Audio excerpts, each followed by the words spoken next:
Today we will learn a story that is the tailor and his friend. The tailor and his friend is a story that can tell you many morals. So let's start reading this poem and story. Actually, this is a rhyme story. That's why I said at first that this is a poem. Do you know how it is a rhyme story? ये एक rhyme story कैसे है? Because इसमें कई जगहों पे हमें rhymes भी दिए गए हैं. So हमें वो याद करने चाहिए. So let's learn. Kalu the tailor had a shop near the river. जो कालू है वो एक टेलर था, ठीक है. अब हमारा टेलर कालू शॉप के बिना तो टेलर होगा नहीं, तो उसने अपनी एक शॉप खोली. कहाँ खोली? रिवर के पास. He made colourful pants and shirts for children. अब वो अपने आसपास के बच्चों के लिए, जो भी उसको कपड़े बनाने के लिए कहते थे कि हमारे लिए ऐसे कपड़े बना दो, तो उनके लिए वो ऐसे ही कपड़े बना देता था, एकदम कलरफुल बनाता था. So Appu the elephant was his friend. अब क्या हुआ? हम सबके कुछ ना कोई या फिर कुछ लोग होते हैं फ्रेंड्स.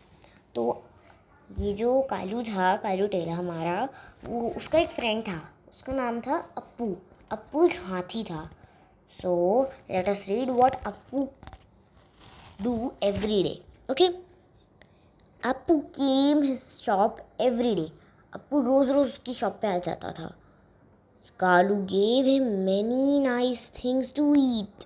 अब कालू से बहुत सारी अच्छी चीज़ें देता था खाने को.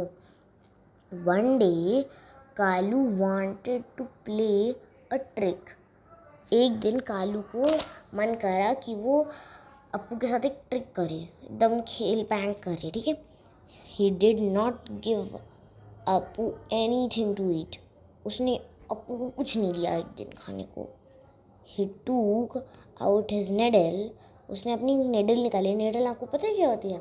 नेडल होती है जैसे आपने कई बार सुई धागा देखा होगा, तो उसमें जो सुई होती है उसको कहते हैं नेडल. इंस्टेड एंड प्रिकिंग अप्पूज टंग. अब जो उसने नेडल निकाली, उसने जो सुई निकाली, उसको उसने निकाल कर ऐसे अपने काम में यूज़ करने के लिए नहीं निकाला. उसने उससे अप्पू को प्रिक कर दिया. प्रिक कर दिया मतलब अप्पू को चुभा दिया. Appu ran away in pen. Appu दौड़ने लगा दर्द की वजह से. फिर क्या हुआ? 2 days later, 2 दिन बाद, Appu came down to the river and filled his trunk with water. अब क्या हुआ? अगले 2 दिन बाद अप्पू वापस आया. उसने रिवर के पास आया वो नीचे, और उसने अपनी जो ट्रंक होती है, जो सूंड होती है, उसमें पानी भर लिया. अब क्या हुआ? He reached Kalu's shop and threw the water everywhere. अब क्या किया? उसने कालू की दुकान पे आया अप्पू, और उसने सारा का सारा पानी अपनी सूंड से निकाल दिया और पूरी शॉप गंदी कर दी. All the new clothes became wet. जितने भी न्यू क्लॉथ्स थे सब वेट हो गए. Appu shook his trunk. Appu ने अपनी शूक कर दी अपनी ट्रंक पर. And said an elephant never forgets. मतलब उसने अपनी सूंड ऊंची करी और कहा, एक हाथी कभी भी कुछ भूलता नहीं. Kalu said, I am sorry Appu, let's be friend again. अब कालू ने अप्पू से कहा, चलो अप्पू, मुझे माफ़ कर दो और चलो फिर से दोस्त बन जाते हैं. Kalu and Appu became good friends. अब क्या हुआ? इस इंसिडेंस के बाद, इस घटना के बाद, कालू और अप्पू बहुत अच्छे फ्रेंड्स बन जाते हैं. So the new words here are friend, pen, shop, tailor, trick, wet. So what are the pink words है? Friend and tailor. So let's learn them. The tailor had a shop. I have many friends. So हमारा है अब reading is fun. So reading is fun में हमारा पहला question है, who was Kalu? Kalu कौन था? Kalu was a tailor. इसका सिंपल आंसर है, Kalu was a tailor. Kalu was a tailor. Kalu एक tailor.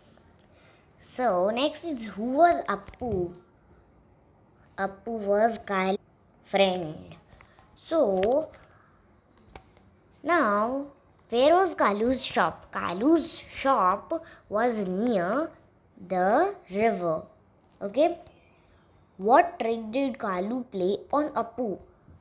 कालू ने क्या ट्रिक प्ले करी अप्पू पर? Kalu played a trick on Appu.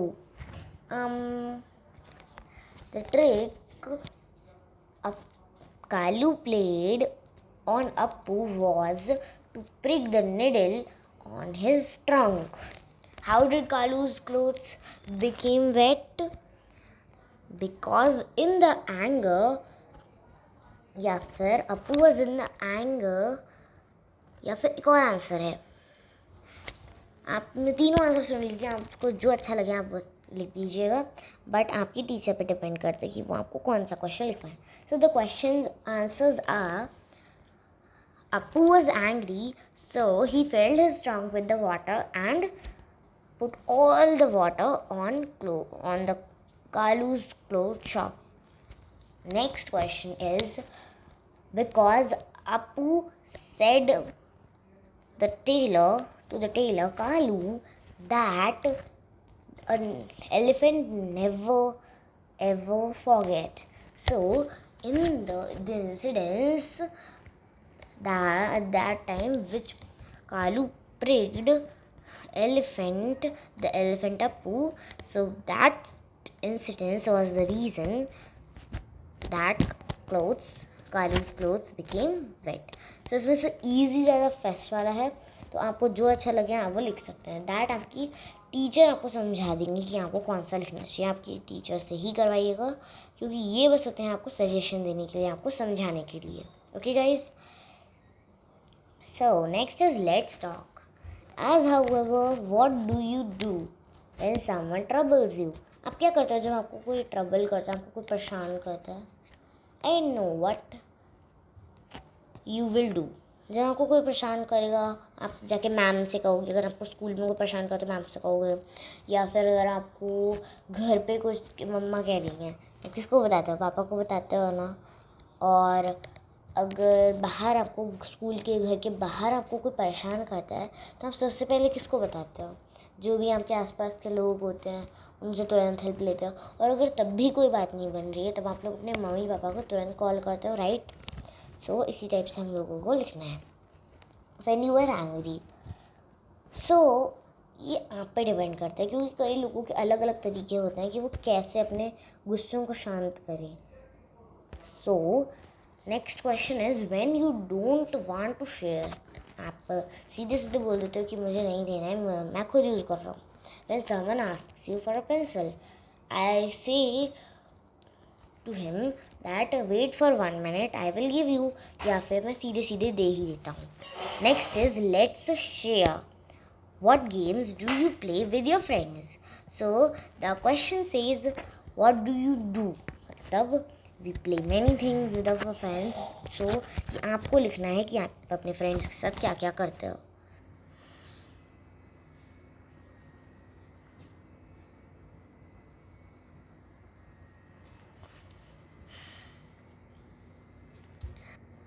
This is the enjoy this picture dictionary.